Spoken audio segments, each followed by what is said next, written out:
Hallo und willkommen in meiner Schmiede.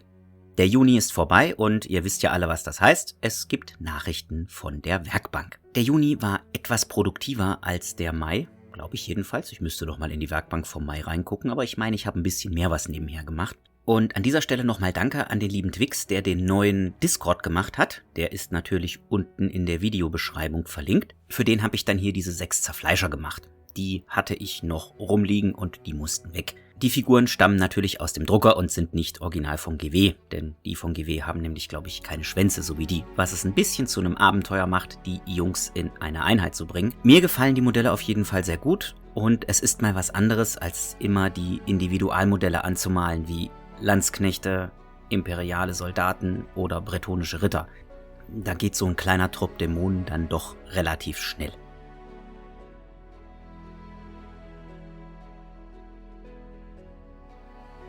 Den Mächten des Chaos muss man natürlich die Mächte der Ordnung entgegenstellen. Bretonische Landsknechte sind jetzt vielleicht nicht unbedingt die stärksten Vertreter dieser Fraktion, aber auch sie gehören dazu und sie werden gebraucht.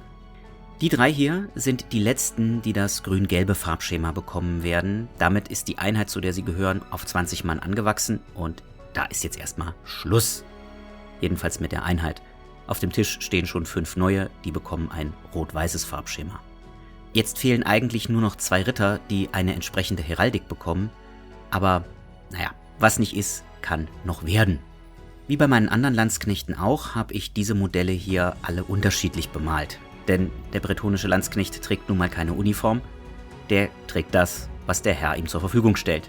Deswegen sehen die Modelle alle unterschiedlich aus und selbst bretonische Landsknechte sind alle Individualmodelle. Natürlich könnte ich die Figuren auch uniform bemalen, dann würden sie ein bisschen aussehen wie Imperiumssoldaten.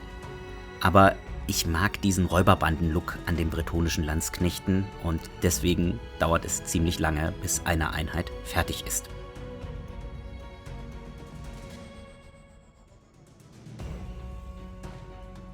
Mit einfachen Soldaten geht's auch gleich weiter.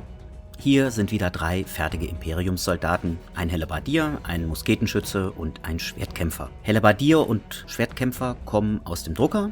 Der Musketenschütze ist ein klassisches GW-Modell aus der 6. Edition. Zu denen kann ich euch nicht mehr sagen als das, was ich euch immer erzähle, wenn ich diese Modelle bemale. Ich habe 2 Farben genommen und dann wurden die 3 Modelle einfach in unterschiedlichen Kombinationen mit diesen Farben bemalt. Der große Vorteil, die Modelle auf diese Weise anzumalen, besteht darin, dass man relativ schnell eine große Anzahl Figuren zusammenbekommt, die alle unterschiedlich aussehen. Diejenigen von euch, die schon länger dem Kanal folgen, wissen ja, dass ich meine Imperiumsarmee als eine Landsknechtsarmee aus dem Heiligen Römischen Reich anmalen möchte. Also habe ich hier auch wieder jede Menge Individualmodelle.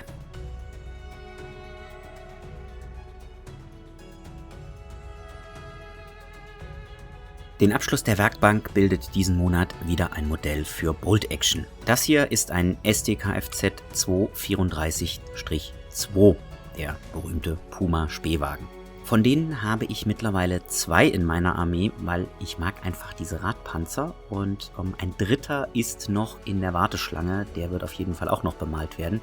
Der hat dann aber nicht den Turm mit der 5 cm Kanone, sondern den Turm mit der 20 mm Kanone des Panzers Lux. Also nicht der heutige Lux von der Bundeswehr, sondern der Spähpanzer Lux aus dem Zweiten Weltkrieg. Der wird aber auch noch hier in der Werkbank auftauchen, aber das wird wahrscheinlich noch ein bisschen dauern. Oder es geht relativ schnell, je nachdem, wie viel Lust ich habe, so ein Modell anzumalen. Das Schöne ist einfach mit den Panzern, sie gehen relativ zügig.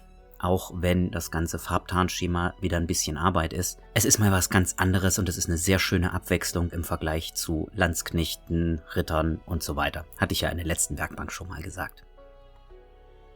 Damit sind wir dann auch am Ende der Werkbank des Juni angekommen und ich hoffe, dass euch das Video gefallen hat. Wenn es das getan hat, dann lasst mir einen Like oder Kommentar da, abonniert den Kanal, teilt das Video und läutet die Glocke.